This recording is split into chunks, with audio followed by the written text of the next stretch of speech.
বাংলাদেশত আৰে বাংলাদেশটোতো ভাৰতৰ কালিলৈকে শেখ হাছিনা থাকালৈকে ভাৰতৰে প্ৰদেশ আছিলে বাংলাদেশ আৰু ভাৰতৰ মাজত মৈত্ৰীৰ সম্পৰ্ক আছিলে বৈৰীৰ সম্পৰ্ক নাই এইটোতো 3 মাহৰ কথা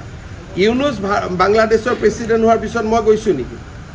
বাংলাদেশতো আমি চৰকাৰী ডেলিগেশ্যন লৈ গৈছো বাংলাদেশত নুমলীগড় ৰিফাইনেৰীয়ে তেল পঠিয়ায় বাংলাদেশৰ প্ৰাণ জুচ আমি ইয়াতে কিনো বাংলাদেশ আৰু অসমৰ সম্পৰ্ক আমাৰ কোকৰাঝাৰ যোগীঘোপাত আমি মাল্টি মডেল লজিষ্টিক পাৰ্কে খুলিছো যাতে বাংলাদেশত বস্তু পঠাব পাৰো এডভান্টেজ আসাম 1ৰ সময়টো গৈছো চৰকাৰে টিকট কাটি পঠাইছে বাংলাদেশ আৰু পাকিস্তান একে নেকি কাক বুৰ্বক বনাব খুজি আছে শেখ হাছিনা থকালৈকে আজিতো শেখ হাছিনাকে দেখোন ভাৰত চৰকাৰে ইয়াত ৰাখি থৈছো আশ্ৰয় দিছে কাক বুৰ্বক বনাব খুজে বাংলাদেশ আৰু পাকিস্তান আজিৰ বাংলাদেশ নহয় শেখ হাছিনা থকাৰ বাংলাদেশ আজি তুলনা হয় নেকি পাকিস্তানৰ লগত এলা কাক বনাব খুজে ইমান অসমৰ মানুহক ইমান বুৰ্বক বুলি ভাবিব নালাগে না